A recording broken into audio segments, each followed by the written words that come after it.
கிறிஸ்துவுக்குள் பிரியமானவர்களே, கர்த்தரும் இரட்சகருமாய் இயேசு கிறிஸ்துவின் ஈடியேற்ற நாமத்தினாலே உங்கள் யாவருக்கும் என் அன்பின் வாழ்த்து தெரிவித்துக் கொள்கிறேன். தேவன் அருளி அப்பம் பிரேயர் மினிஸ்ட்ரி சேனல் மூலியமாக உங்களோடு சந்திப்பதில் மிகுந்த மகிழ்ச்சி அடைகிறேன். தினம்தோறும் அதிகால வேளையிலே பரிசுத்த வேதாகமத்திலிருந்து ஒரு பகுதியை நாம் தியானித்து நம்முடைய குடும்ப பாதுகாப்பிற்காக நாம் ஜெபிக்கிறோம். அதிகால வேளையில் அபிஷேகங்களை பெற்றுக்கொள்ள, தேவனுடைய கிருபை பெற்றுக்கொள்ள புதிய நாளுக்காக இணைந்திருங்கள். உபாகமம் 32 அதிகாரம் 9-10 ஆகிய வசனங்கள். கர்த்தருடைய ஜனமே அவருடைய பங்கு, யாக்கோபு அவருடைய சுதந்திர விதம். பாழான நிலத்திலும் ஊளையிடுதல் உள்ள வெறுமையான அவாந்தர வெளியிலும் அவர் அவனை கண்டுபிடித்தார், அவனை நடத்தினார், அவனை உணர்த்தினார், அவனை தமது கண்மணியைப் போல காத்தருளினார். ஹல்லேலூயா. கிறிஸ்துவுக்குள் பிரியமானவர்களே, கரெக்டா ஒரு 4 பாயிண்ட் உங்க வீட்டில் ஒரு டைரி இருந்தா நீங்க முதல்ல எடுத்து எழுதிடலாம். இன்னைக்குள்ள செய்தி வாக்குத்தத்தம் செய்தி. எப்படிப்பட்ட ஜனங்களுக்கு வாக்குத்தத்தம் அப்படின்னு சொல்லி பார்க்கும்போது, கர்த்தருடைய பிள்ளைகளுக்கு நமக்கு தேவன் தந்த வாக்குத்தத்தம். இந்த வாக்குத்தத்தங்களை நம்ம தியானிக்கும் போது நம்முடைய ஆவிக்குரிய வாழ்க்கை மறுபடியுமாக அனல் மூட்டி எழுப்பப்படும். கர்த்தருடைய ஆவியானவங்களோடு பேசும்போது அணைந்து போன சில குடும்பங்கள் உண்டு. இனிமேல் என்னுடைய வாழ்க்கை அவ்வளவுதான், எல்லாம் முடிஞ்சு போச்சு, நான் எல்லாத்துலயும் தோல்வி அடைஞ்சிட்டேன், எல்லாத்துலயும் நஷ்டப்பட்டுட்டேன், என் லைஃப் அவ்வளவுதான் முடிஞ்சிட்டுன்னு சொல்லி யாராவது இந்த கால வேளையில் இணைந்திருந்தால் கர்த்தருடைய ஆவியானவர் உங்களோடு பேசுவார். பொறுமையா காத்திருங்க. தியானிப்போமா? அவர் அவனை கண்டுபிடித்தார், அவனை நடத்தினார், அவனை உணர்த்தினார், அவனை தமது கண்மணியைப் போல காத்தருளினார். அவனை அவனை அவனை அவனை 4 தடவை வருது. ஒரு வசனத்தை நம்ம தியானிக்கும் போது ரொம்ப பொறுமையா நல்லா கவனிச்சிங்க அப்படின்னா அந்த வசனத்தினுடைய கிஃப்ட் நம்ம உடனே பெற்றுக்கொள்ள முடியும். இதை ஏன் கொஞ்சம் ஆழமா சொல்றேன் அப்படின்னா, உங்களே போலதான் நானும் என்னோட வாழ்க்கையிலே மிகுந்த உபத்திரத்தோடு, வேதனையோடு, துக்கத்தோடு, கண்ணீரோடு, போராட்டத்தோடு, அவமானத்தோடு, நிந்தனையோடு, பலவிதமான பிரச்சனைக்கு நடுவில் வருத்தத்தோடு, சஞ்சலத்தோடு, தாங்க முடியாத சூழ்நிலை கையில பைபிள் எடுத்து கண்ணீரோடு வாசிக்க தேவன் கிருபை செய்தார். கண்ணீரோடு வாசிக்கும் போது எத்தனையோ வசனத்தின் மூலியமாக பரிசுத்த ஆவியானவர் இடைப்பட்டார். என்னோட வாழ்க்கையில செத்து போன வாழ்க்கை உயிர்ப்பிக்கிறதுக்கு காரணம் என்ன அப்படின்னு சொல்லி பார்க்கும்போது, ஜீவனுள்ள வார்த்தை. ஜீவனுள்ள வார்த்தையை தியானிக்கும் போது, சத்திய ஆவியானவர் பேசும்போது, பரிசுத்த ஆவியானவர் பேசும்போது, கர்த்தருடைய ஆவியானவர் பேசும்போது விடுதலை, பரிசுத்த ஆவியானவர் பேசும்போது பரிசுத்தத்துல நாம் வளர முடியும், சத்தியத்துல நாம் நடக்க முடியும். சத்திய ஆவியானவர் நம்மோடு பேசும்போது சத்தியத்துல நடக்க, சத்தியத்துல வாழ நமக்கு கர்த்தருடைய ஆவியானவர் உதவி செய்கிறார். ஹல்லேலூயா. அவர் அவனை கண்டுபிடித்தார், அவர் அவனை கண்டுபிடித்தார்.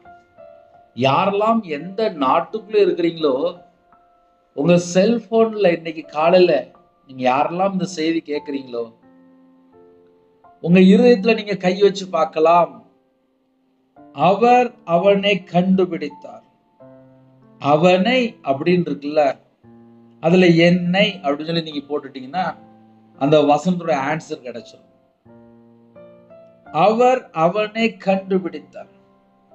இப்ப ரவிராஜ், இப்போ என்னுடைய வாழ்க்கையில நான் சொல்ல முடியும், என் தேவன் தான் என்னை கண்டுபிடித்தார், என் தேவன் தான் என்னை நடத்தினார், என் தேவன் தான் உணர்த்தினார், என் தேவன் தான். தமது கண்மணியைப் போல என்னை அனுதினமும் காத்தருளினார். என்னோட வாழ்க்கையிலே சாட்சியா சொல்ல முடியும். ஏன்னா ஒவ்வொரு நாளும் உயிர் பிச்சை போட்டிருக்கார். ரவிராஜனை காலையில உங்கள்கிட்ட பேசுறேன் அப்படின்னா அதுக்கு பேர் உயிர் பிச்சை. அவ்வளவுதான். சொல்றதுக்கெல்லாம் ஒண்ணுமே இல்லை. நேற்று இருந்தவங்க இன்னைக்கு இல்லை. அப்படிப்பட்ட காலத்துல நம்ம வாழ்ந்துட்டு இருக்கோம். கொடிய காலம், அக்கிரமம் மிகுதியார காலம். யாரை நம்பணும், யாரை நம்ப கூடாது தெரிய முடியல, தெரிய மாட்டுக்கு. வாயை திறந்தாலே போய் பேசுறாங்க, உண்மையே இல்லை. இப்படிப்பட்ட காலத்துல நம்ம வாழ்ந்துட்டு இருக்கிறோம். நம்ம கூடயே இருப்பாங்க, ஆனால் பின்னாடி பார்த்தா பெரிய பிரச்சனையா இருக்கும். சில குடும்பத்திலே எந்த மாதிரி சூழ்நிலையில காலையில இணைந்திருப்பாங்க அப்படின்னா, பாலான நிலம் அப்படின்னு சொல்லி எழுதப்பட்டிருக்கு. பாலான நிலம் அப்படின்னா என்னன்னே அப்படின்னா, கெட்டு போன ஒரு நிலம். கெட்டு போன நிலம். சில இடத்துல ஒண்ணுமே செய்ய முடியாது, விவசாயமே பண்ண முடியாது. சில இடத்துல தண்ணியே இல்லை அப்படிம்பாங்க. சில ஊருக்குள்ள கிராமத்துல போயாச்சு அப்படின்னா தண்ணி இல்லை, இந்த இடத்துல ஒரு விவசாயம் பண்ண முடியாது. பக்கத்து ஊர்ல ஒரு கெமிக்கல் ஃபேக்டரி இருந்துச்சு. அந்த கெமிக்கல் ஃபேக்டரி இருந்ததுனால இந்த ஊர்ல மண்ணு ஃபுல்லா எல்லாம் செத்து போயிட்டு, அந்த கெமிக்கல் பட்டதுனால செத்து போயிட்டு இந்த ஊர்ல விவசாயமே பண்ண முடியாது அப்படிம்பாங்க. இதை ஏன் காலில் சொல்றேன் அப்படின்னா, சிலருடைய வாழ்க்கையிலே பாலான நிலம், கெட்டு போன இருதயம். அப்பதான் ஈஸியா புரியும். ஏன்னா சில குடும்பத்துல புரியாம யோசிச்சுட்டு இருக்கிறீங்க. பாலான நிலம் அப்படின்னா என்ன என்ன அப்படின்னு சொல்லி யோசிச்சுட்டு இருப்பீங்க. கெட்டு போன இருதயம். சில குடும்பத்துல இருதயம் எப்படி இருக்குன்னா கெட்டு போயிருக்கும், வெளியே தெரியாதுப்பா. அழகா சொல்லணும் அப்படின்னா வெளியே தெரியாது. வெளியில பார்த்தா சிரிப்பாங்க, சந்தோஷமா இருப்பாங்க, மகிழ்ச்சியா இருப்பாங்க. ஆனா இருதயம் பார்த்தா கெட்டு போய் இருக்கும். கெட்டு போய் அப்படின்னா நாரும். அவ்வளவு தூரம் செத்த வாழ்க்கை, அசுத்தமான வாழ்க்கை, அருவருப்பான வாழ்க்கை, தீட்டான வாழ்க்கை.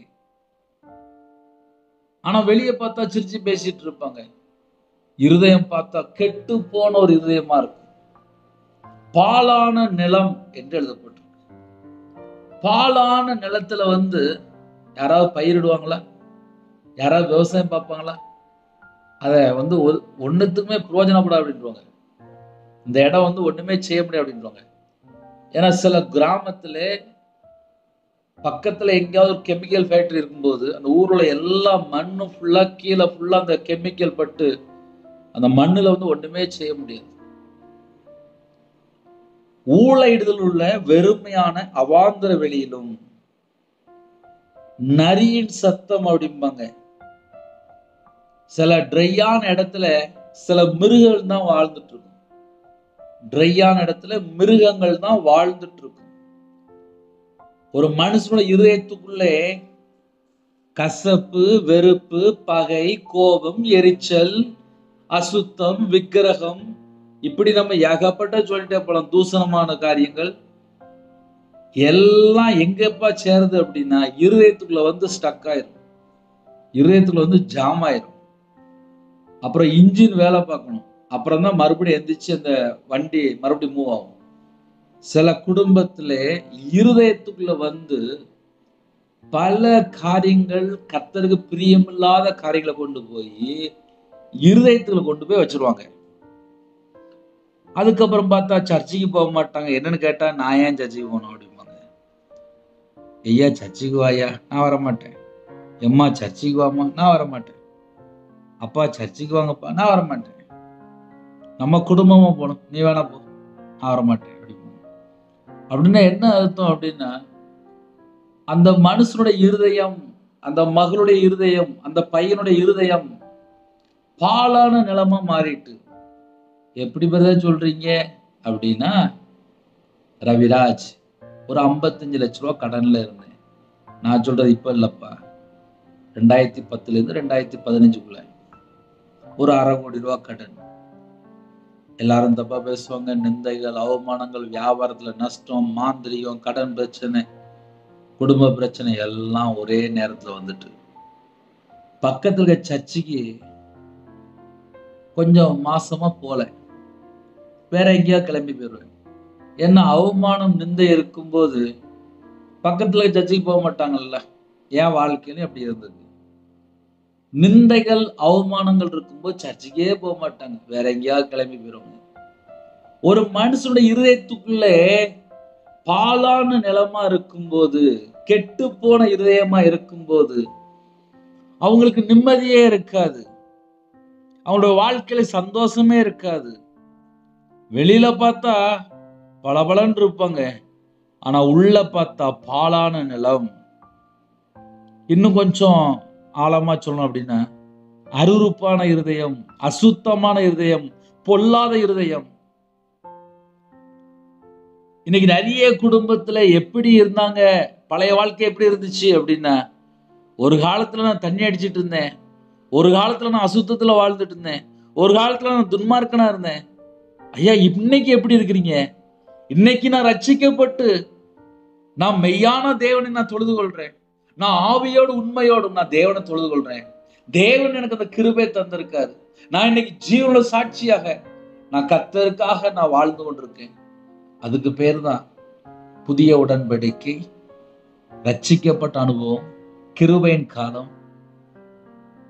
இன்னைக்கு நம்ம வாக்கு தத்தங்களை தியானிக்கிறோம். அதுக்குதான் நான் சொன்னேன், பாலான நிலம். ஒரு மனுஷனை தேவன் மீட்டெடுக்கிறாரு. எந்த இடத்துல, எப்படிப்பட்ட இடத்துல மீட்டெடுக்கிறாரு?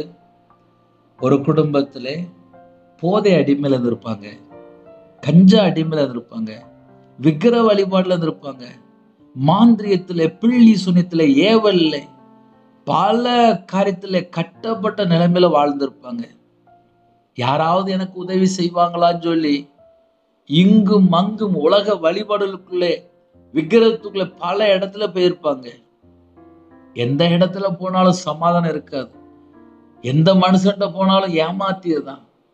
என்ன செய்ய என்ன செய்ய என்ன செய்ய? பாலான நிலம், ஊழையிடுதல் உள்ள வெறுமையான அவாந்திர வெளியிலும் பாலைவனம் என்று எழுதப்பட்டிருக்கு. பாலைவனத்துல யாராவது தங்க முடியுமா? இந்த ராஜஸ்தான் அப்படிப்பட்ட இடத்துல சொல்லுவாங்க, ரொம்ப வெயில் ஜாஸ்தியா இருக்கும், பாலைவனம். அந்த இடத்துல யாரும் தங்க முடியாது அப்படிம்பாங்க. பல கிலோமீட்டர் அப்படி இருக்கும் அப்படிம்பாங்க. ஊழையிடுதல் உள்ள வெறுமையான அவாந்தர வெளியிலும் அவர் அவனை கண்டுபிடித்தார். ஒரு வனாந்தரமான வாழ்க்கையா இருக்கு, எனக்கு பின்னாடி திரும்பி பார்த்தா யாருமே இல்லையே, சொந்தக்காரன் பேச மாட்டுக்கான், என் குடும்பத்துல என்கிட்ட யாருமே பேச மாட்டுக்காங்க, நான் ஒரு தனிமரமா இருக்கிறேனே. இப்படி யாராவது ஒருவேளை இணைந்திருந்தால், இல்ல என்னுடைய வாழ்க்கை இப்படிதான் இருந்துச்சு, என்னுடைய பழைய வாழ்க்கை இப்படிதான் இருந்துச்சு அப்படின்னா, இந்த வசனத்தை நம்ம தியானிக்கும் போது கர்த்தருடைய ஆவியை நம்மளோடு பேசுவார். என் வாழ்க்கையிலே நான் கையில பைபிள் எடுத்து வாசிக்காமல், ஜெபம் பண்ணாமல், தேவனை தேடாமல், வியாபாரத்துக்கு மட்டுமே நான் முதலிடம் கொடுத்து வாழ்ந்துட்டு இருந்தேன். வியாபாரம் வியாபாரம் வியாபாரம். காலையிலே போயிடுவேன், அதுக்கப்புறம் நைட்டு தான் வருவேன். ஒரு நாளைக்கு ஒரு 16 மணி நேரம் மினிமம் வேலை பார்ப்பேன். காலையில் 5 மணி 6 மணிக்கு போயிடுவேன், நைட் 11 மணி தான் வருவேன். ஆனால் என்னோட வாழ்க்கையிலே நஷ்டம் நஷ்டம். எவ்வளோப்பா நஷ்டம் அப்படின்னா, ஒரு 1/2 கோடி தான் நஷ்டம், ரொம்பலாம் இல்லை. அந்த 1/2 கோடி நஷ்டப்பட்டு இருக்கும்போது கையில பைபிள் எடுத்து வாசிக்க ஆரம்பிச்சேன். கையில பைபிள் எடுத்து வாசிக்கும் போது எல்லாரையும் போல எனக்கும் புரியாது, கண்ணீரோடு வாசிக்க ஆரம்பிச்சேன். வாசிக்கும் போது கர்த்தர் என்னை மீட்டு எடுத்தார். எப்படி மீட்டு எடுத்தான்னு சொல்லி பார்க்கும்போது, நானும் ஒரு மனுஷனை நம்பி விக்கிரத்துக்கு மாந்திரியத்துக்கு எல்லாம் சேர்த்து ஒரு 13 லட்சம் ரூபாய் கிட்ட கொடுத்தேன். அந்த 13 லட்சம் கொடுத்தனால பல பிரச்சனைகள், நான் செத்து போன்னு சொல்லியே மாந்திரியம் பண்ணியிருந்தாங்க. அப்ப என்னுடைய வாழ்க்கை எப்படிப்பட்ட வாழ்க்கை அப்படின்னா, பாலான நிலம், ஒரு பாலைவனம் போல. யாருமே இருக்க மாட்டாங்க, என்னை சுத்தி பார்த்தா பின்னாடி பார்த்தா யாருமே இருக்க மாட்டாங்க. ஒரு அனாதை போல நிற்பேன், அனாதை போல. மனைவி பிள்ளைகள், அவ்வளவுதான். மற்றபடி ஃபுல்லா பின்னாடி பார்த்தா யாருமே இருக்க மாட்டான். ஏன்னா சாபத்துல வாழ்ந்துட்டு இருந்தேன். பாலைவனம் அப்படின்னு சொல்லும்போது ஒரு சாபமான ஒரு வாழ்க்கை. நிறைய குடும்பத்துல இந்த பாதையை கடந்து வந்திருப்பாங்க. சில குடும்பத்துல இந்த பாதையில வாழ்ந்துட்டு இருப்பாங்க, வெளியே தெரியாது. பாலான நிலம். பாலான நிலம் அப்படின்னா ட்ரையான வாழ்க்கை. அவனோட வாழ்க்கையில பல காரியத்துல பாவத்துல அக்கிரமத்துல துன்மார்க்கமா வாழ்ந்து கொண்டு சாபத்துல கட்டப்பட்ட நிலைமையில இருப்பாங்க. என்னை யாரு தூக்கி எடுப்பா, என்னை யாரு தூக்கி எடுப்பா, என்னை யாரு தூக்கி எடுப்பான்னு சொல்லி புலம்பிட்டு இருப்பாங்க. காரணம் என்ன? ஏதோ ஒரு காரியத்துல கர்த்தரை விட்டு சில ஜெப குறிப்புலாம் வரும். அந்த ஜெப குறிப்புல முக்கியமான பாயிண்ட் என்ன அப்படின்னா, என் கணவரே வீட்டுக்கு வர மாட்டேங்குது, வேற பெண்ணோடு தொடர்பு, அப்படியே போயிட்டாரு அப்படின்னு சொல்லி சில ஜெப குறிப்பு வரும். வேதனையா இருக்கும், கண்ணீர் வடிப்பாங்க. வீட்டுல பார்த்தா வாலிப பிள்ளைகள் இருக்கும், வாலிப பையங்க இருப்பாங்க. அங்க பார்த்தா கணவர் பார்த்தா பாவத்துல அக்கிரமத்துல வாழ்ந்துட்டு இருப்பாரு. அந்த குடும்பத்துல பார்த்தா கையில 100 ரூபா கூட இல்லை அப்படிம்பாங்க. பொண்ணுக்கு ஃபீஸ் கட்டணும், பையனுக்கு ஃபீஸ் கட்டணும், காலேஜ் படிக்கிறாங்க, ஸ்கூல் படிக்கிறாங்க. டெய்லி நித்தம் கண்ணீர் வாழ்க்கை. ஊழையிடுதல் உள்ள வெறுமையான அவாந்தர வெளியிலும் நரியின் சத்தம் அப்படிம்பாங்க. ஐயோ என் வாழ்க்கை எப்பா இப்படி இருக்கு அப்படிம்பாங்க. அந்த அளவுக்கு பின்னாடி தேவையில்லாத ஜனங்கள் பேசிட்டு இருப்பாங்க. இதெல்லாம் எப்படிப்பட்ட வாழ்க்கையில இருக்கும் அப்படின்னா, பாலான நிலம், ஊழையிடுதல் உள்ள வெறுமையான அவாந்தர வெளியிலும் அவர் அவனை கண்டுபிடித்தார். இப்படிப்பட்ட ஜனங்கள் ஒருவேளை யாராவது, அண்ணன் நீங்க சொன்னதெல்லாம் எங்க வீட்டுல இருந்த மாதிரியே இருக்குன்னு அப்படின்னு சொல்லி ஒருவேளை யாரா இருந்தால், கீழே 4 பாயிண்ட் இருக்கு. இந்த 4 பாயிண்ட்டுமே வாக்குத்தத்தம் தான். அவர் அவனை கண்டுபிடித்தார். சந்தோஷமா சொல்லுங்களேன். அவர் அவனை கண்டுபிடித்தார். அவர் என்னை கண்டுபிடித்தார். சொல்லுங்க. அவர் என்னை கண்டுபிடித்தார். அவர் என்னை கண்டுபிடித்தார். ரவிராஜ் இந்த நிமிஷம் வரைய உயிரோட இருக்கணும்னா காரணம் என்ன? அவர் என்னை கண்டுபிடித்தார். அவர் என்னை கண்டுபிடித்தார். அவர் ரவிராஜை கண்டுபிடித்தார். ஐயோ என் வாழ்க்கையில நித்தம் நிந்தை, அவமானம், எல்லாராலும் புறக்கணிக்கப்பட்ட நிலைமை, கண்ணீர் வாழ்க்கை, இரத்த கண்ணீர் அப்படிம்பாங்க. ஆனா அவர் என்னை கண்டுபிடித்தார். ஹல்லேலூயா. அப்படிப்பட்ட சூழ்நிலை ஒருவேளை யாரா இருந்தால், அண்ணே வியாபாரத்துல கடன்ல கஷ்டம், குடும்பத்துல பிரச்சனை, வாழ்க்கையில போராட்டம், இன்னைக்குள்ள செய்தி நீங்க கவனிக்கும் போது கர்த்தருடைய ஆவியானவரோடு பேசிட்டு இருப்பார். அவர் அவனை கண்டுபிடித்தார். அவர் அவனை கண்டுபிடித்தார். எந்த குடும்பத்துல கண்ணீரோடு இந்த செய்தி கேட்கிறீங்களோ, அவர் உங்களை கண்டுபிடித்தார். சொல்லுங்களேன், அப்பா என்னை நீங்க கண்டுபிடிச்சிட்டீங்களாப்பா? அவர் என்னை கண்டுபிடித்தார். ஹல்லேலூயா. என்னை நடத்தினார். தேவன் ஒரு மனுஷனை கண்டுபிடிக்கும் போது உடனே அடுத்த ஸ்டெப் என்ன அப்படின்னா, நடத்த ஆரம்பிச்சிருவார். நம்ம தேவனுடைய கரத்துக்குள்ள இருந்தா போதும், அவருடைய கரத்துக்குள்ள அடங்கி இருந்தா போதும். ஒரு மனுஷன் நம்மளை நடத்த போறது இல்லை. நல்லா புரிஞ்சு கொள்ளுங்க. சாகுற வரையும் சொந்தக்காரங்களோ இல்லை நம்ம கூட ரத்த சம்பந்தமோ யாருமே நிலந்தருன்னு சொல்லி சொல்ல முடியாது. ஒரு சில வருஷங்களுக்கு முன்பாக என் பையன்தான் எனக்கு எல்லாம் அப்படின்னாங்க. வாலிப வயசுல பையன் இறந்து போயிட்டான். ஒரு குடும்பத்துல கதறி கண்ணீர் என்னன்னு சொல்லி கேட்கும்போது, என் கணவர் என்னை விட்டு போயிட்டார். கணவரை நம்பியே வாழ்ந்துட்டு இருந்தாங்க அந்த தாய் வேலையும் பார்க்கல. கணவர் நல்லா சம்பாதிச்சு கொண்டு வந்து வீட்டுல எல்லாம் போட்டுருவாரு. தூங்கி எழுந்திரிச்சா கணவரை காணோம், இறந்து போயிட்டாரு. அவ்வளவுதான். அந்த தாய் கண்ணீர் வடிக்கிறாங்க. இதெல்லாம் என்ன அர்த்தம் அப்படின்னா, ஒரு மனுஷன் கடைசி வரைய கூட யார் நிற்பா சொல்ல முடியாது. வாலிப பிள்ளைகள் எத்தனை ஃப்ரெண்டை நம்பி ஏமாந்து போயிட்டாங்க தெரியுமா? நான் உன்னைய கடைசி வரைய பார்த்துக்கிடுவேன், நான் உன்னைய கடைசி வரைய பார்த்துக்கிடுவேன்னு சொல்லி வாயில சொல்லிடலாம்ப்பா. நாளைக்கு காலையில நமக்கு தேவன் உயிர் பிச்சை போடணுமே, கிருபை தரணுமே, ஜீவனை தரணுமே. அதனால ஒரு நாள் நம்ம 24 மணி நேரம் உயிரோட இருக்கிறோமா, அது நம்ம கையில கிடையாது.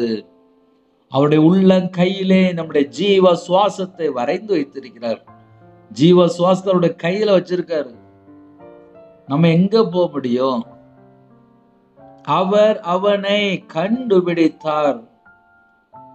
என் வாழ்க்கையிலாம் நான் மாந்திரியத்திலே, கடனிலே, நிந்தையில, அவமானத்திலே, கடன்ல கஷ்டப்படும் போது கண்ணீர் விட்டு புலம்பிட்டு இருப்பேன்.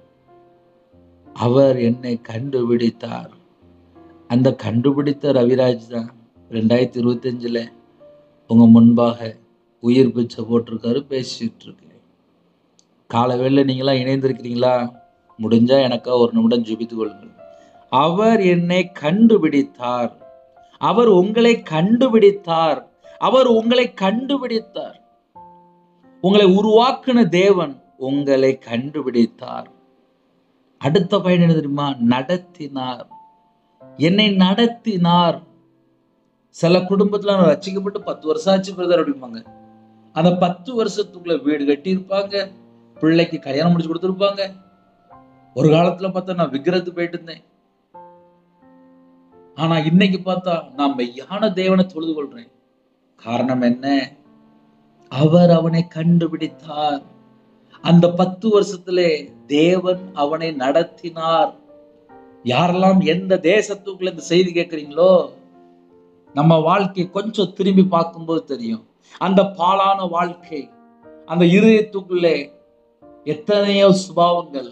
ஆனா கர்த்தர் மீட்டெடுக்கும் போது நம்ம இருதயத்துக்குள்ள இருக்கிற அந்த எல்லா கழிவு, கர்த்தருக்கு பிரியமில்லாத பாவ காரியங்கள் எல்லாம் தம்முடைய சொந்த ரத்தத்தினால கழுவி புது இதயத்தை தந்து, புது ஆவியை தந்து, நம்மளை மறுபடியும் புது சிருஷ்டியா மாத்தி, தேவ ஆவியினால் நிரப்பி, ஒவ்வொரு நாளும் நம்ம உயிரோட இருக்கணும்னா அது தேவனுடைய கிருபைனாலே, புது எண்ணெயால் அபிஷேகம் பண்ணி, அப்ப நம்ம வாழ்ற வாழ்க்கை அது தேவன் கொடுத்த கிருபை.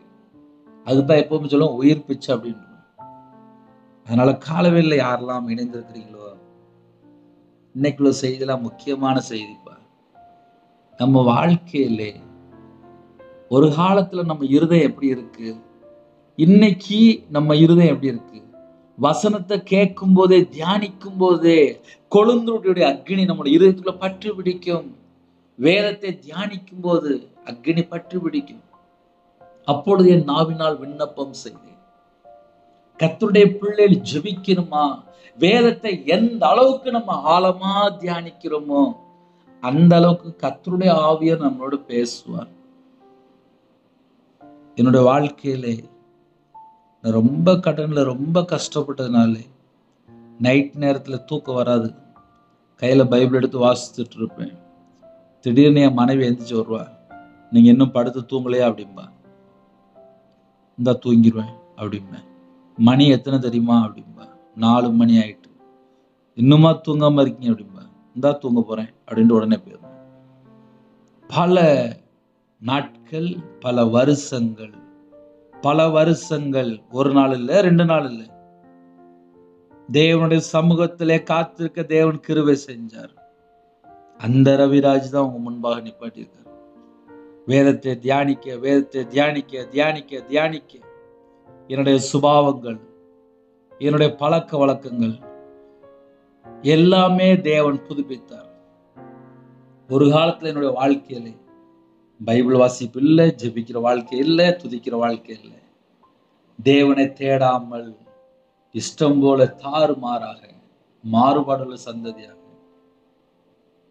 ஆனால் பாழான நிலத்திலே, யாருமே இல்லாத ஒரு இடத்திலே, அவாந்தர வெளியிலே என்னுடைய வாழ்க்கை இருக்கும்போது என்னை தேடி வந்து ரட்சித்தார் உலக ரட்சகர்.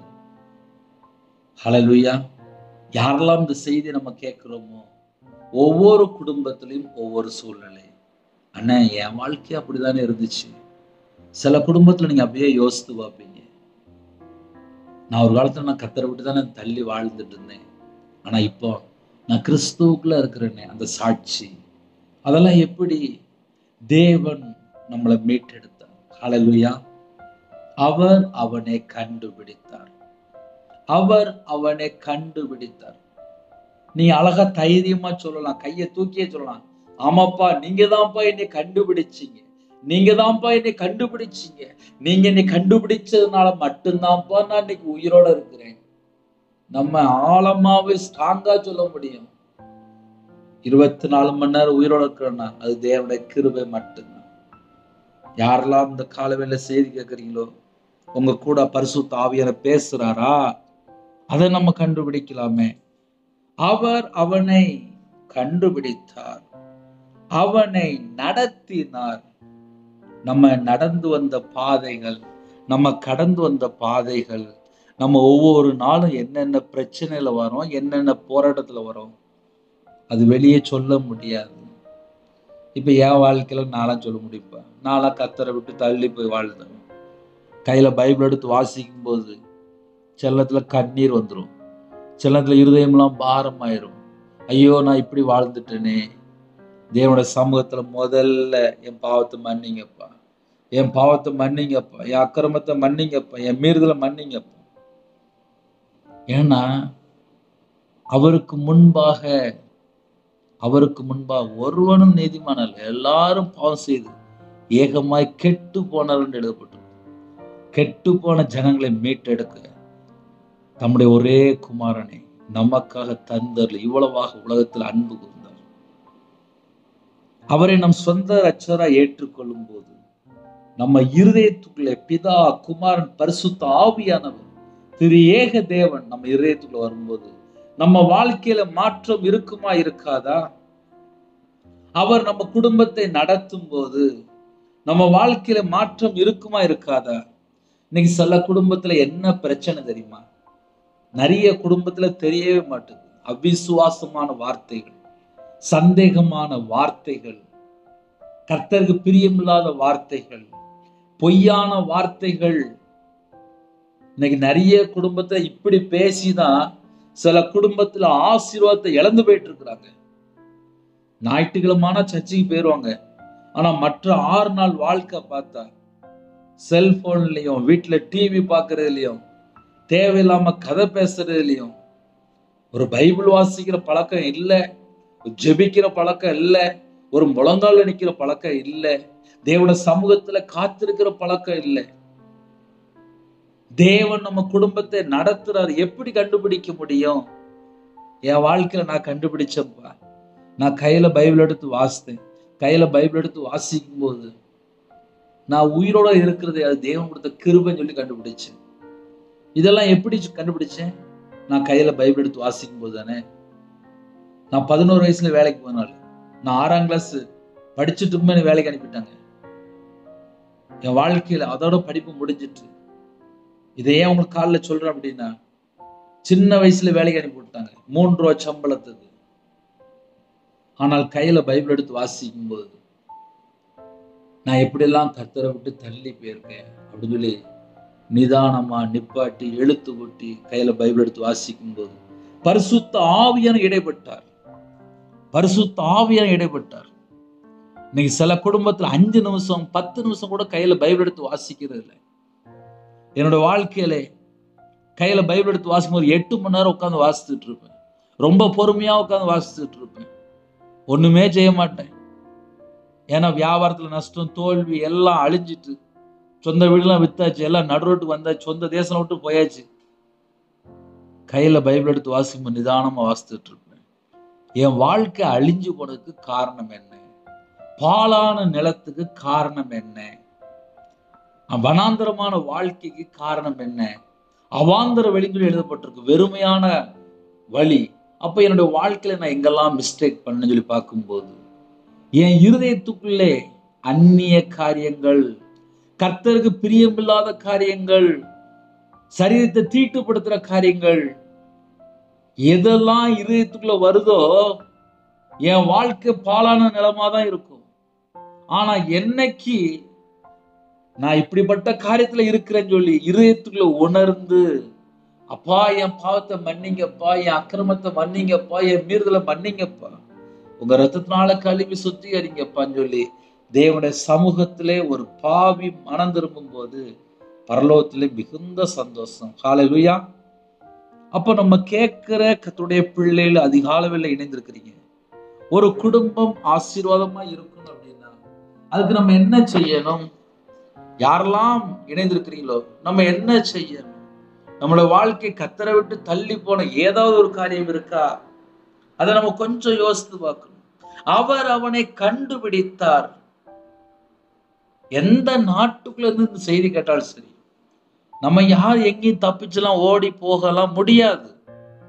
ஒருவேளை நான் கர்த்தரை விட்டு தள்ளி போயிட்டேன், நான் வெளிநாட்டுல இருக்கேன், நான் கையில பைபிள் எடுத்து வாசிக்கிறது இல்லை, நான் சின்ன வயசுல நான் ஞானசம் எடுத்துட்டேன், நான் இப்ப சர்ச்சைக்கும் போறது இல்லை, நான் துணிகரமா வாழ்ந்துட்டு இருக்கேன், எங்க போனாலும் கர்த்தரை விட மாட்டார்.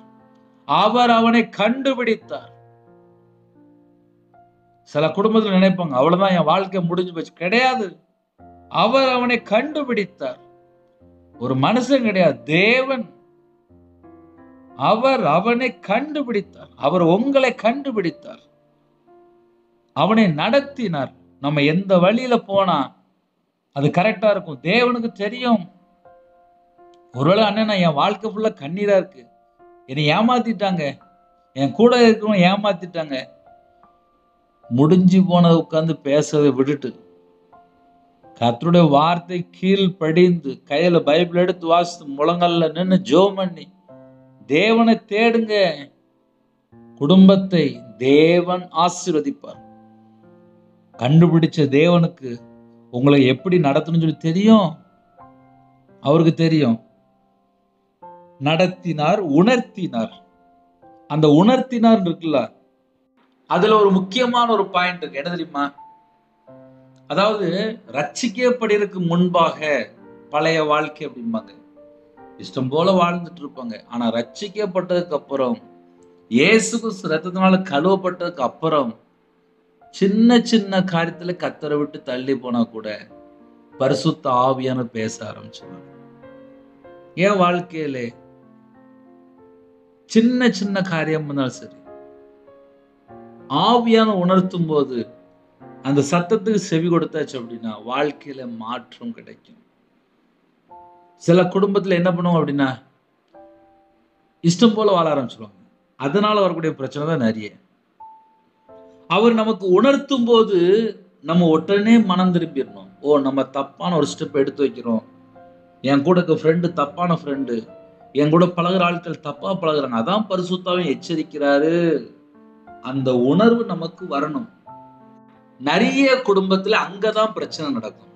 ஞாயிற்றுக்கிழமை சர்ச்சைக்கு போயிடுவாங்க, அழகா தேவனை ஆராதிக்க ஆரம்பிச்சிருவாங்க, அழகா சாட்சியம், எனக்கு மாசம் மாசம் சம்பளம் வருது, நான் ஒரு கவர்மெண்ட் வேலை பார்க்கேன், நான் டீச்சர் வேலை பார்க்கேன், நான் இந்த இடத்துல நான் வேலை பார்க்கேன், இந்த நாட்டுல வேலை பார்க்கேன், என்னை தேவன் பத்திரமா வச்சிருக்காரு, என்னை தேவன் தான் நடத்துறாரு அப்படின்னு சொல்லுவாங்க. அவர் தான் கண்டுபிடிச்சாரு, அவர் தான் நடத்துறாரு அப்படிம்பாங்க. ஆனா உணர்த்துறாரு அப்படின்னு சொன்னா கொஞ்சம் புரிந்து கொள்ள முடியாது. அதை நான் கொஞ்சம் அழகா சொல்லி தரேன். ஏன்னா உணர்த்துறார் அப்படின்னா நம்ம எங்கெல்லாம் கர்த்தரை விட்டு வழி விலகுறோமோ அதை பரிசுத்த ஆவியானவர் உணர்த்துவார். ஆனா அதுக்கு எப்படின்னா நாங்க கண்டுபிடிக்கலாம். அப்ப நாங்க இதை எப்படி செய்யணும் அப்படின்னா, தயவு செய்து முதல்ல கையில பைபிள் அதிகமா வாசிங்க. ஏன்னா என்னோட வாழ்க்கையில நான் வியாபாரத்துல தோல்வி, மாந்திரியத்துல கஷ்டப்பட்டதுனால பல மணி நேரம் உட்காந்து வேதத்தை தியானிக்க ஆரம்பிச்சேன். எனக்கும் புரியாது. ஒரு வசனத்தை 5 தடவை இல்லை 10 தடவை உட்காந்து மறுபடியும் வாசித்துட்டு இருப்பேன். மறுபடியும் வாசிக்கும் போது அந்த வசனத்துல என்ன அர்த்தம் இருக்கு, வசனத்தோட அர்த்தம் புரியலையா, மறுபடியும் வாசிப்பேன். அப்போ ஒரு வசனத்தை 5 தடவை 10 தடவை வாசிக்கும் போது ஆவியானவர் உங்களோட பேசுவார். அது வரையும் நீங்க கொஞ்சம் பொறுமையா இருக்கணும்.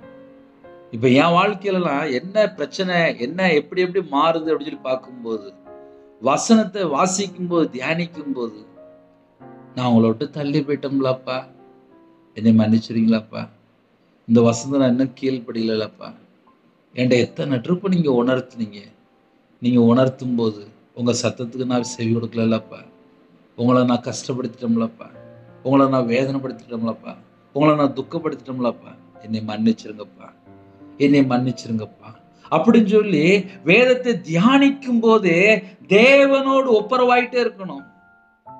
வசனத்தை நாம் தியானிக்கும் போது அக்கினி மூண்டது. அப்பொழுது என் நாவினால் விண்ணப்பம் செய்தேன். இன்னைக்கு நிறைய குடும்பத்துல அந்த அனுபவம் இல்லை. அந்த ஆவிக்குரிய உன்னத அனுபவம் நமக்கு இருக்கும் போது நம்முடைய ஆவிக்குரிய வாழ்க்கை பல மடங்கு வளர்ச்சி இருக்கும். கர்த்தருடைய கிருபையினாலே பாவியா எனக்கு தேவன் கிருபை கொடுத்தார். எனக்கு கையில பைபிள் எடுத்து வாசிக்க புரியாது, ஜெபிக்க தெரியாது, எல்லார போல எனக்கு ஒண்ணுமே தெரியாது. சில குடும்பத்துல நல்ல பாட்டு படிப்பாங்க, சில குடும்பத்துல பல மணி நேரம் ஜெபம் பண்ணிட்டு இருப்பாங்க, எனக்கு தெரியாது. ஆனால் கையில பைபிள் எடுத்து வாசிக்கும் போது இந்த வசனத்தை நான் கீழ்ப்படியிலப்பா, என்னை மன்னிப்பீங்களாப்பா அப்படின்னு சொல்லி அப்படியே தேவனோடு பேச ஆரம்பிச்சேன். கண்ணீர் வடிக்க ஆரம்பிச்சேன். ஒரு குடும்பம் ஆசீர்வதிக்கப்படணும் அப்படின்னா பாழான நிலமா இருக்கக்கூடாது. இருதயம் பரிசுத்தமான ஒரு இருதயமா இருக்கணும். தேவன் தங்கக்கூடிய ஆலயம் எப்படி இருக்கணும்? என் இருதயத்துக்குள்ளே பாழான ஒரு காரியம் இருந்துச்சு அப்படின்னா வீட்டு வாசப்படியில பாவம் படுத்து கிடக்கும், ஆசீர்வாத தடையா மாறிடும். துன்மார்க்குடைய வீட்டிலே கர்த்தரின் சாபம் இருக்கிறது என்று வேதம் சொல்கிறது. அப்ப கர்த்தருடைய பிள்ளைகள் என்ன செய்யணும் அப்படின்னா இருதயத்துக்குள்ள தேவையில்லாத குப்பையில கொண்டு வைக்க கூடாது. என்னை அவன் ஏமாத்திட்டானே, அவ என்னை ஏமாத்திட்டாலே, அவளை எப்படி நான் மன்னிக்க முடியும்? கசப்பு, எரிச்சல், கோபம், வைராக்கியம் இதெல்லாம் இதயத்துல வச்சா எப்படிப்பா ஆவியில வளர முடியும்? நிறைய குடும்பத்துல இது மட்டும்தான் பிரச்சனை. வயசாயிருக்கும், 60 வயசாயிருக்கும், 65 வயசு இருக்கும், ஆனா பக்கத்து வீட்டுல சண்டை போட்டு கிடப்பாங்க. சில குடும்பத்துல புருஷன் வேணாம்னு சொல்லிட்டு அம்மா அப்பா வீட்டுக்கு கிளம்பி போயிடுவாங்க. சில வீட்டுல என்ன நடக்கும் அப்படின்னா மருமகளை விட்டுட்டு தள்ளி போயிடுவாங்க, இல்ல மாமியாரை விட்டுட்டு தள்ளி போயிடுவாங்க. அன்பு கூற மாட்டாங்க. இருதயம் ஃபுல்லா கசப்பு, வெறுப்பு, பகை, கோபம், எரிச்சல். அதான் பாழான நிலம். பாழான நிலம் அப்படின்னா என்ன அர்த்தம் அப்படின்னா கர்த்தரை விட்டு தள்ளி போய் பொல்லாத அந்த பிசாசுக்கு இடம் கொடுத்ததுங்க. இருதயம் பொல்லாத இருதயமா மாறிடக்கூடாது. பொல்லாத இருதயமா இருக்குமானால், அவிசுவாசமான இருதயமா இருக்குமானால், அவிசுவாசம் உள்ள பொல்லாத இருதயம் ஒருவனுக்குள்ளும் இருக்கக்கூடாது சொல்லி போட்டிருக்கு. இன்னைக்கு நிறைய ஒரு இதயத்துக்குள்ள என்ன இருக்கு அப்படின்னா அவிசுவாசம் கிடக்கு. அதுதான் பாழான நிலம். புதிய ஏற்பாட்டுல ஏகப்பட்ட வசனம் இருக்கு. நம்ம இருதயத்துக்குள்ள என்னத்தை கொண்டு வைக்கிறோம்? இன்னைக்கு நிறைய குடும்பத்திலே இருதயம் பாழான நிலமா இருக்கு. அந்த பாழான நிலமா இருக்கும்போது அவனுடைய வாழ்க்கையில எப்படிப்பா ஆசீர்வாதம் இருக்கும்? நம்ம வாழ்ற வாழ்க்கை கொஞ்ச நாள் தான். அந்த கொஞ்ச நாள்ல கர்த்தர் சொல்கிறார், அவர் அவனை கண்டுபிடித்தார், அவனை நடத்தினார், அவனை உணர்த்தினார். அந்த உணர்த்துற விஷயத்துலதான் இவ்வளவு நேரம் நம்ம பேசிட்டு இருக்கோம். ஏன்னா நம்ம கூட பேசுறது பரிசுத்த ஆவியானவர். அவர் உணர்த்துவார், அவர் உணர்த்துவார், அவர் உணர்த்துவார். அவர் உணர்த்தும் போது நம்ம உடனே மனம் திரும்பிடணும். ஏன்னா கர்த்தரை விட்டு எங்கேயாவது தள்ளி போகும்போது கரெக்டா பரிசுத்த ஆவியா உணர்த்துவார். எனக்குலாம் அந்த அனுபவம் உண்டுப்பா. ஏன்னா எனக்கு எப்படி வாழன்னு எனக்கு தெரியாது. நானும் ஒரு வியாபாரத்துல வந்தேன், எல்லாரும் போல கிடையாது. அப்போ எனக்கு சில கிருபைகளை கொடுத்தார். எங்கெல்லாம் மிஸ்டேக் இருக்கணும் பரிசுத்த ஆவியான உணர்த்தினார். அதுக்கப்புறம் தேவனோட சமூகத்துல காத்திருக்கும், ஆமாப்பா என்னோட வாழ்க்கையில இந்த மிஸ்டேக் இருக்குப்பா அப்படின்னு சொல்லி தேவனோட சமூகத்துல தாழ்த்தும் போதுதான் கிருபை. இன்னைக்கு நிறைய குடும்பத்துல என்ன பிரச்சனை அப்படின்னா தாழ்த்துறதே கிடையாது. இன்னைக்கு நிறைய குடும்பத்துல பிரச்சனையே அதுதான். இந்த கடைசி காலத்துல ஏகப்பட்ட டீச்சிங் இருக்கு. உங்க இருதயம் தேவனோடு இருந்தால் உங்க வாழ்க்கையில முதல்ல சமாதானம் இருக்கும். இந்த காலையில் இந்த செய்தி கேட்கறீங்க, முதல்ல உங்க இருதயத்துக்குள்ள சமாதானம் இருக்கான்னு சொல்லி செக் பண்ணி பாருங்க. ஏன்னா நிறைய ஒரு இருதயத்துக்குள்ள சமாதானமே இல்லை. ஏன்னா இருதயத்துக்குள்ள கசப்பு, வெறுப்பு, பகை, கோபம், எரிச்சல், மன்னிக்க முடியாத 1000 காரியங்கள்.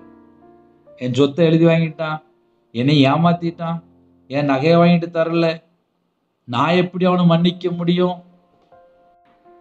உங்களுக்கு ஒன்று சொல்லட்டா, நான் வியாபாரத்தில் இருக்கும்போது 13 லட்சம், 1 ரூபா இல்லை 2 ரூபா இல்லை, 13 லட்சம் ஒரே ஒரு மனுஷன் தான் மாந்திரியம் பண்ணி என்கிட்ட இருந்து பணம் வாங்கிட்டே இருந்திருக்கான். எனக்கும் மாந்திரியம் பண்ணிட்டான், வியாபாரத்துக்கு மாந்திரியம் பண்ணிட்டான், குடும்பத்துக்கு மாந்திரியம் பண்ணிட்டான், நான் செத்து போன்னு சொல்லியே மாந்திரியம் பண்ணிட்டான், குடும்பமா செத்து போன்னு சொல்லி மாந்திரியம் பண்ணிட்டான். கர்த்தருடைய கிருபையினாலே கையில பைபிள் எடுத்து வாசிக்க ஆரம்பிச்சேன். பரிசுத்தவான்கள் ஜெபம் பண்ணாங்க. வியாபாரத்தை விட்டு கொஞ்சம் கொஞ்சமா தள்ளி தள்ளி போயிட்டு இருந்தேன். லாஸ்ட் சொந்த தேசம் வேணும்னு சொல்லி தள்ளி போயிட்டேன். ஆனா எனக்கு யாரு மாந்திரியம் பண்ணாங்களோ அவங்க மேல நான் கோவப்படவும் இல்லை, அவங்கள்ட்ட பத்தி நான் எரிச்சலாகவும் இல்லை. நான் பேசாம தீமையை விட்டு விலகி போயிட்டேன். கொஞ்ச நாள் அப்படியே வருஷங்கள் மாற ஆரம்பிச்சது. எனக்கு யாரு மாந்திரியம் பண்ணானோ அதே வீட்டுக்குள்ளே அதே இடத்துல தூக்கு போட்டு செத்து போயிட்டான். இதை ஏன் உங்களுக்கு சொல்லி தரேன் அப்படின்னா, எதை விதைக்கிறோம் அதுதான் அறுப்போம். இந்த கடைசி காலத்திலே பொல்லாத பிசாசு, வலு சர்ப்பம், தந்திரமான ஆவிகள் ஒவ்வொரு குடும்பத்தையும் ஏமாத்தி கொண்டிருக்கு. வஞ்சிக்கிற ஆவிகள். சில குடும்பத்துல அம்மாவை ஏமாத்திடுவாங்க, சில குடும்பத்துல மனைவியை ஏமாத்திடுவாங்க, சில குடும்பத்துல பிள்ளைகள் அம்மா அப்பாவுக்கு தெரியாம வேற ஒரு வாழ்க்கை, தவறான வாழ்க்கை வாழ்ந்துட்டு இருப்பாங்க. அதான் பாலான நிலம். இந்த பாலான நிலம்னா அர்த்தம் தெரியணும். இன்னைக்கு நிறைய குடும்பத்துல அர்த்தம் தெரியாம அப்படியே வேக வேகமா வசனத்தை வாசித்துட்டு போயிருக்காங்க. ஒரு மனுஷோட வாழ்க்கையில பாலான நிலமா இருந்துச்சு அப்படின்னா எப்படி ஆசீர்வாதம் இருக்கும்? தவறான தொடர்பு, தவறான ஃப்ரெண்ட்ஷிப்பு, தவறான நபர்கிட்ட பழகிறது, அது எல்லாமே பாலான ஒரு வாழ்க்கை. அவங்களுடைய வாழ்க்கையில என்ன இருக்கும் அப்படின்னா வெறுமை இருக்கும். வெறுமைன்னா எல்லாமே ட்ரையான வாழ்க்கையா மாறிடும். யாருமே கூட இருக்க மாட்டாங்க. இதெல்லாம் நான் அனுபவிச்சிருக்கேன், அதனால சொல்றேன். அதனால கர்த்தருடைய கிருபையினால பல பாடுகள் உபத்திரங்கள் வழியா வந்ததுனால ஒவ்வொரு வசனத்தை வாசிக்கும் போது என் வாழ்க்கையில நான் எப்படி கஷ்டப்பட்டிருக்கேன், நிறைய காரியங்கள் சொல்லிட்டு இருக்கேன். வெறுமையான வாழ்க்கை, கையில 10 பைசா இருக்காது, 1 ரூபா இருக்காது, எல்லாம் ட்ரையான வாழ்க்கை. என்ன காரணம் சொல்லி பார்க்கும்போது கர்த்தரை விட்டு தள்ளி போனால் அவனோட வாழ்க்கை வெறுமையான வாழ்க்கையா இருக்கும், பாலான நிலமா இருக்கும், அவாந்தரமான வெளியா இருக்கும். இன்னைக்கு நிறைய குடும்பத்துல அப்படிப்பட்ட பிரச்சனையில இருக்கிறீங்க. ஆனாலும் கர்த்தர் சொல்கிறார், அவர் அவனை கண்டுபிடித்தார். வாக்குத்தத்தம், அவர் அவனை கண்டுபிடித்தார், அவர் உங்களை கண்டுபிடித்தார். ஹல்லேலூயா. அவர் உங்களை கண்டுபிடித்தார், அவர் உங்களை நடத்தினார். எந்த சூழலாலும் இருக்கட்டுமே. ஒரு குடும்பத்துல 4 கோடி ரூபாய் கடன் அப்படின்னாங்க. இவ்வளவு 4 கோடி கடன். இப்படி எத்தனையோ பிரச்சனைகள் நம்ம பார்க்கிறோம். ஒரு நாள் நம்ம உயிரோட இருக்கிறோமா? பல சூழ்நிலையில் நம்ம கடந்து வரோம். சின்ன பிள்ளைகளுக்கும் பிரச்சனையா இருக்கு, வாலிப பிள்ளைகளுக்கும் பிரச்சனையா இருக்கு, வேலைக்கு போன இடத்துலயும் பிரச்சனையா இருக்கு, வயசானதுக்கு அப்புறமும் பிரச்சனையா இருக்கு. எந்த வயசுல கேட்டாலும் எனக்கு பிரச்சனை பிரச்சனை பிரச்சனை. காரணம் என்ன? ஒவ்வொரு நாளும் கர்த்தர் மட்டும்தான் நம்மளை நடத்துறாரு. இந்த உலகத்துல அவ்வளோ கேடான மனுஷங்க இருக்கிறாங்க, ஆபத்தான மனுஷங்க இருக்கிறாங்க, பொல்லாத மனுஷங்க இருக்கிறாங்க. பொல்லாத உலகம் என்று எழுதி வச்சிருக்கு. இந்த உலகத்துல யாரெல்லாம் அன்பு கூறுறாங்களோ அவர்கள் குறித்து வேதம் சொல்லுது. யாக்கோபு 4ஆம் அதிகாரம் சொல்லுது, விபச்சாரரே விபச்சாரிகளே என்று வேதம் சொல்லுது. அப்ப பாலான நிலம்னா என்ன? நம்ம யார்கிட்ட பழகுறோமோ அங்கே இருந்துதான் அசுத்தமான கிரியைகள்லாம் உள்ள வருது. அதனால நம்ம யார்கிட்ட பழகுறோம், ஏன் பழகுறோம், எதுக்கு பழகுறோம், அது ரொம்ப முக்கியம். ஹல்லேலூயா. அவர் அவனை நடத்தினார், அவனை உணர்த்தினார். இப்போ நம்ம இந்த காலவேளையிலே உங்க இதயத்துக்குள்ள நீங்க கை வச்சு பாருங்க. கர்த்தருடைய ஆவியானவர் உங்களோட பேசுறாரா? திட்டமா பேசுறாரா? கண்டுபிடிங்க. அவர் அவனை கண்டுபிடித்தார், அவர் அவனை நடத்தினார், அவர் அவனை உணர்த்தினார், அவர் அவனை தமது கண்மணியை போல காத்தருளினார். உங்களை பாதுகாக்கிற தேவன்பா. அதனால காலவேளையில இவ்வளவு நேரம் கேட்டீங்களா? கர்த்தருக்கு ஸ்தோத்திரம். அதற்கேற்ற ஆசீர்வாதங்களை நீங்க பெற்றுக்கொள்வீங்க. சில குடும்பத்துல நேரம் இல்லாட்டா கூட கொஞ்ச நேரம் செலவு பண்ணி கேட்டிருக்கீங்க, நம்ம ஒரு சின்ன ஜெபம் பண்ணுவோம். அண்ணே, என் வாழ்க்கையே அப்படிதானே இருந்துச்சு. வேதம் தெளிவா எழுதப்பட்டிருக்கு. கண்டுபிடித்தார், நடத்தினார், உணர்த்தினார், கண்மணியை போல பாதுகாத்தார், காத்தருளினார். கண்மணியை போல காத்தருளினார், காத்தருளினார்.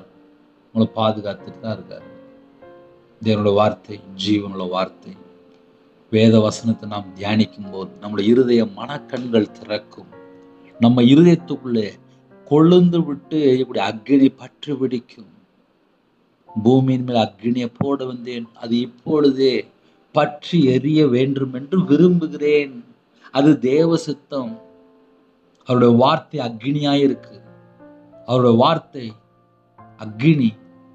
யாரெல்லாம் இந்த காலவேளை செய்து கேட்டீங்களோ, உங்களுடைய இருதயத்துக்குள்ளே பல கேள்விகளுக்கு பரிசுத்த ஆவியானவர் இடைப்பட்டிருக்கிறார். இருக்கிற இடத்துல முழங்கால் படியிடுங்க, கேளுங்க. ஒருவேளை அண்ணே என்னுடைய வாழ்க்கை பாழான நிலமா இருக்கு, நீங்க சொன்னதுல நிறைய காரியத்துல நான் சிக்கியிருக்கிறேனே, நான் தவறான ஒரு வாழ்க்கையில வாழ்ந்துட்டேன், ஆனாலும் கர்த்தருடைய ஆவியானவர் என்கிட்ட பேசிட்டாரு, எத்தனையோ சூழ்நிலை என்னை காப்பாத்திருக்காரு, அதை நான் புரிந்து கொள்ளாம வாழ்ந்துட்டேன், நான் பாவத்திலே வாழ்ந்துட்டேனே, என்னோட வாழ்க்கையே அப்படிதான் இருந்துச்சு, இது வரைக்கும் யாருக்கும் தெரியாது, ஆனா இன்னைக்கு பேசுன சத்தியம் எனக்குத்தான் எனக்குத்தான் எனக்குத்தான். அப்படியே ஒரு குடும்பத்துல யோசிக்கிறீங்க, அர்ப்பணிப்பீங்களா? தேவனோட சமூகத்திலே அர்ப்பணிப்பீங்களா? என் இருதயம் சுத்திகரிக்கணும்னு சொல்லி கேட்பீங்களா? என் இருதயத்துக்குள்ள அசுத்தம் வேண்டாம்னு சொல்லி கேட்பீங்களா? என் இருதயத்துக்குள்ள கத்தரை விட்டு தள்ளி போற எந்த ஒரு காரியம் இருக்கக்கூடாதுன்னு சொல்லி கேட்பீங்களா? என் இருதயத்தை உங்க ரத்தத்தினால கழுவி சுத்திகரிங்கப்பா, எனக்கு பரிசுத்தம் நிரப்புவீங்கப்பான்னு சொல்லி கேட்பீங்களா? ஹல்லேலூயா. எந்தெந்த குடும்பத்துல கேட்க போறீங்களோ பரிசுத்த ஆவியால நிரப்புவார். கேளுங்க, என்னை சுத்திகரின்னு சொல்லி கேளுங்க. இந்த காலவெளியில கேளுங்க. கண்மணியை போல காத்தருளினார். ஜெபிப்போமா? கண்களை மூடி நாம் ஜெபம் செய்வோம். கிருபை மகிமை அந்த பரிசுத்தமுள்ள நல்ல பிதாவே, நன்றியோடு துதிக்கிறோம் சொல்கிறோம்ப்பா. தேவகுமாரனா வெளிப்பட்டு எங்களுக்கு ஜீவனை தந்தவரை நன்றியோடு துதிக்கிறோம் சொல்கிறோம்ப்பா. மரித்தேன் சதா காலம் உயிரோடு சொன்னீங்கப்பா. உம்முடைய கரத்துல அர்ப்பணிக்கிறோம், உம்முடைய ஜீவனுக்கு அர்ப்பணிக்கிறோம். உம்முடைய ரத்த கோட்டைகளை அப்பா எங்களை வேலை அடைங்கப்பா. நிறைய குடும்பத்துல என்னோட வாழ்க்கை பாழான நிலமா இருக்கு, ஒரு வெறுமையான ஒரு வாழ்க்கையா இருக்கு, அவாந்தரமான வெளியா ஒரு வாழ்க்கையா இருக்கு, வாழ்க்கை ஃபுல்லா ட்ரையான வாழ்க்கையா இருக்கு, கண்ணீர் வாழ்க்கை, கஷ்டப்படுறாங்க, உபத்திரப்படுறாங்க. ஆனாலும் கர்த்தர் தான் என்னை கண்மணியை போல காத்தரலினான்னு சொல்லி நம்பிக்கை இருக்குப்பா. ஆனால் சில நேரத்தில் இந்த உலகத்துல போகும்போது அவிசுவாசம், சந்தேகம், பல நபரோடு பல காரியங்களை பேசும்போது, பழகும்போது பல குழப்பங்கள், பல தவறான முடிவுகள், இப்படிப்பட்ட ஜனங்களுக்கு கர்த்தருடைய ஆவியார் திட்டமா பேசின கிருபைக்காக நன்றி. சில குடும்பத்துல கண்ணீர் வடிக்கிறீங்க, கர்த்தர் பார்க்கிறார். அர்ப்பணிக்கிறீங்க, அதையும் தேவன் பார்க்கிறார். ஒப்பு கொடுக்குறீங்க, அதையும் தேவன் பார்க்கிறார். ஒரு புது இதயத்தை கேளுங்களேன்.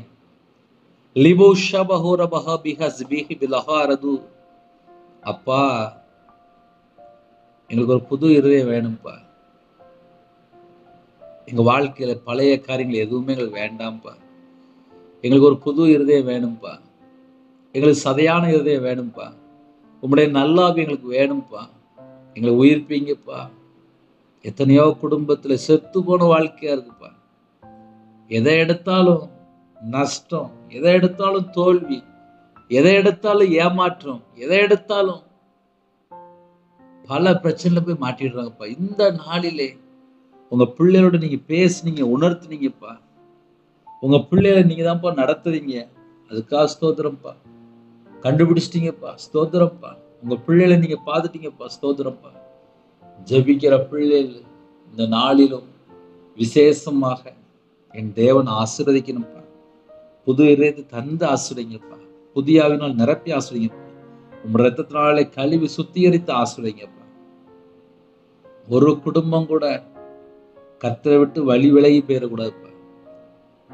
தீட்டு, பொய், அருவருப்பு, எந்தெந்த காரியம் கர்த்தரை விட்டு தள்ளி போற பாவத்துல அடிமையில இருக்காங்களோ அதுல இருந்து வெளியில கொண்டு வாங்கப்பா. ஆட்டுக்குட்டிய ஜீவ புஸ்தகத்துல எங்க பேர் எழுதப்படணும்ப்பா. எங்களுக்கு கிருபை தாங்கப்பா, கிருபை தாங்கப்பா, புது கிருபை தாங்கப்பா, புது அல்லமே தாங்கப்பா, ஜெப அபிஷேகம் தாங்கப்பா, புதிய நேரம் அபிஷேகம் பண்ணுங்கப்பா. காண்டாமிருத்தது பிறனை தாங்க ராஜா, கழுகுகளை போல செட்டில் எழும கிருபை தாங்கப்பா. ஆவிக்குரிய 9 கனிகளினாலும் ஆவிக்குரிய 9 வரனாலும் நிரப்புங்கப்பா. ரட்சிப்பின் வசதி தாங்க ராஜா, நீதியின் சால்வை தாங்கப்பா, துதியின் அபிஷேகத்தை தாங்கப்பா. சிறுபிள்ளைகள் முதல் கொண்டு முதியோர் எல்லாரையும் கர்த்தர் ஆசீர்வதிங்க. பலகணிகளை திறந்து ஆசீர்வதிங்க, பண்டகசாலை திறந்து ஆசீர்வதிங்க. வேற வேற நாட்டுக்குள்ள இருக்காங்கப்பா, எல்லா குடும்பத்தையும் ஆசீர்வதிங்க.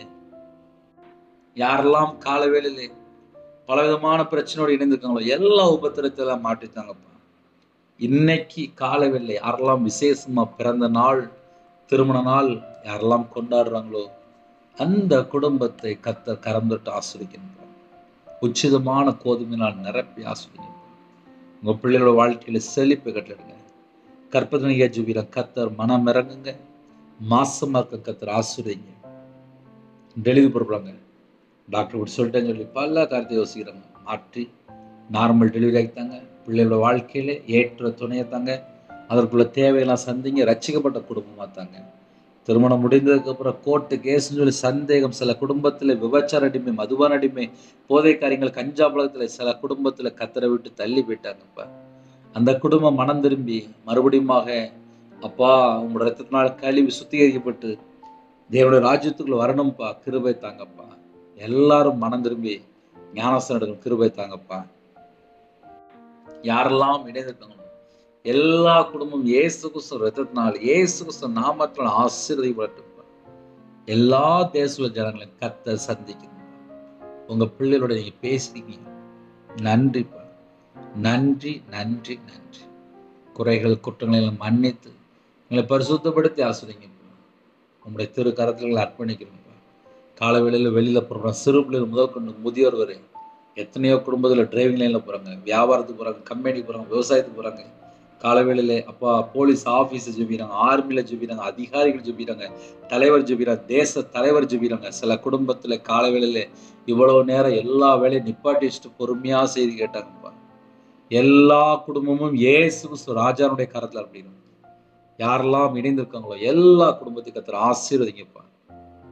எந்தெந்த நாட்டுக்குள்ள இருக்கிறாங்களோ எல்லா குடும்பத்தையும் கர்த்தர் ஆசீர்வதிங்கப்பா. குறைகள் குற்றங்கள் எல்லாவற்றையும் மன்னித்து பரிசுத்தப்படுத்தி ஆசீர்வதிங்க.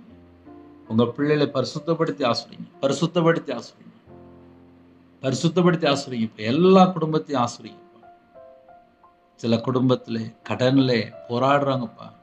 இந்த கடன் பிரச்சனைக்கு ஒரு முடிவு கொண்டு வாங்கப்பா. இன்னைக்கு உள்ள தேவையெல்லாம் சந்திங்கப்பா. இந்த மாசத்துடைய தேவையெல்லாம் சந்திங்கப்பா. படிக்கிற பிள்ளைகளுக்கு ஒரு விசேஷமான ஒரு பாதுகாப்பு தாங்கப்பா. எத்தனையோ பிள்ளைகள் பஸ்ல போகுதுப்பா. சில குடும்பத்துல அப்பா படிக்கிற பிள்ளைகள் ரொம்ப கஷ்டப்படுறாங்கப்பா. அந்த பிள்ளைகளுடைய தேவைகளெல்லாம் சந்திங்கப்பா. உங்க பிள்ளைகளோட நீங்க புறப்பட்டு போங்க. ஸ்கூல் ஃபீஸ் கட்டணும், காலேஜ் ஃபீஸ் கட்டணும், பணம் வேணும்ப்பா. அந்த பிள்ளைகளுடைய தேவையெல்லாம் சந்திங்க. மனிதனுடைய கண்கள்ல தயவடைக்கிறது கிருபை செய்யுங்கப்பா. முதியோர் இல்லத்துல இருக்காங்க, ஹாஸ்டல்ல இருக்காங்க, ஹோம்ல இருக்காங்க. உங்க பிள்ளைகளோட கர்த்தர் கூட இருங்கப்பா. அவங்களுடைய மன விருப்பத்தை நிறைவேற்றித்தாங்க.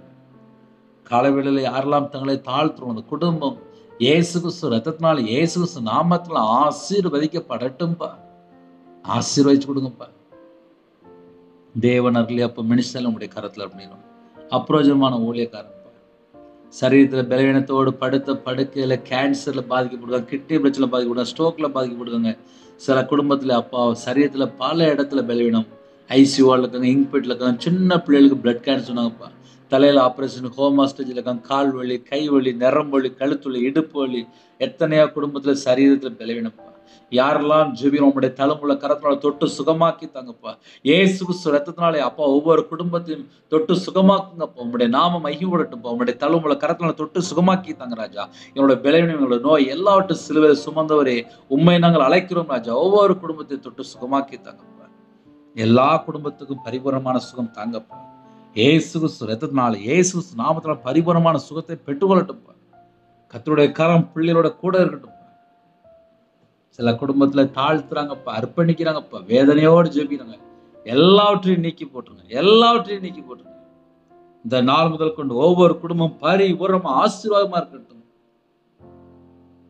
சில குடும்பத்துல கணவன் மனைவிகளே சண்டை பிரிஞ்சு போயிட்டாங்கப்பா. பிரிந்த குடும்பங்கள் இணைந்து வாழணும். கர்த்தர் கிருபை தாங்கப்பா, கிருபை தாங்கப்பா. வேலைக்கா ஜெபிக்கிறாங்க, கவர்மெண்ட் வேலைக்கா ஜெபிக்கிறாங்க. சில குடும்பத்துல அப்பா வெளிநாட்டு போறக்கா ஜெபிக்கிறாங்கப்பா. எக்ஸாம் எழுதி வெயிட்டிங்ல இருக்காப்பா. கர்த்தர் வாசல் திறந்துதாங்கப்பா. உங்க பிள்ளைகளுக்கு ஒரு வாசல் திறந்துதாங்கப்பா. உங்க பிள்ளைகளுக்கு ஒரு வாசல் திறந்துதாங்க. இயேசு கிறிஸ்து நாமத்துல வாசல் திறக்கப்படட்டும். இயேசு கிறிஸ்து நாமத்துல வாசல் திறக்கப்படட்டும். ஜெபிக்கிற குடும்பம் கர்த்தரா இயேசு கிறிஸ்து நாமத்துல ஆசீர்வதிக்கப்படட்டும். வெளிநாட்டுல இருக்காங்கப்பா. அவங்க இருக்கிற இடத்துல ஒரு பாதுகாப்பு தாங்க, ஒரு பாதுகாப்பு தாங்கப்பா. எத்தனையோ தேசத்துக்குள்ள இணைந்துக்கப்பா. ஒவ்வொரு குடும்பமும் ஞானஸ்தானம் எடுத்து ஆலயத்துக்குள்ள நாட்டப்படணும். கர்த்தர் கிருபை தாங்கப்பா. சில குடும்பத்துல கர்த்தரை விட்டு தள்ளி போயிட்டாங்கப்பா. இந்த நாளையும் கேட்ட செய்தியில மனம் திரும்பி இருக்காங்கப்பா. ஸ்தோத்திரம் ஸ்தோத்திரம் ஸ்தோத்திரம் ஸ்தோத்திரம்ப்பா. உண்மை நன்றியோடு துதிக்கிறோம், ஸ்தோத்திரிக்கிறோம்ப்பா. இயேசு கிறிஸ்து ரத்த கொட்டைக்குள்ள வேலை அடைத்து மூடி மறைத்து எல்லா குடும்பத்தையும் பாதுகாத்து கொள்ளுங்கப்பா. அப்பிரயோஜனமான ஊழியக்காரன்ப்பா. வீடு கட்டுன்னு சொல்லி ஆசைப்படுறாங்கப்பா. சொந்தமா வீடு கட்டும் கர்த்தர் கிருபை தாங்கப்பா. கடன் இல்லாமல் வீடு கட்டும் கிருபை தாங்கப்பா. நிறைய குடும்பத்துல வீடு கட்டுறது பாதியில நின்று போயிருக்குப்பா.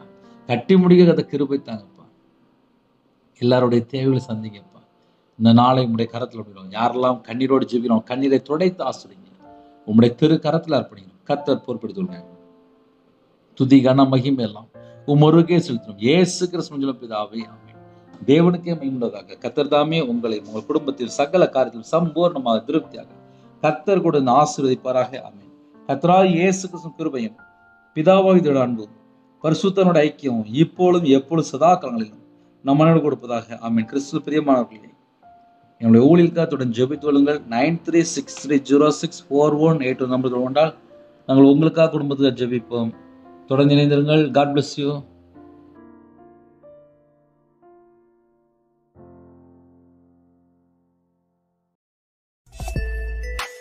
Thanks for watching. Please subscribe our channel. Click the like and share. Click the bell. God bless you.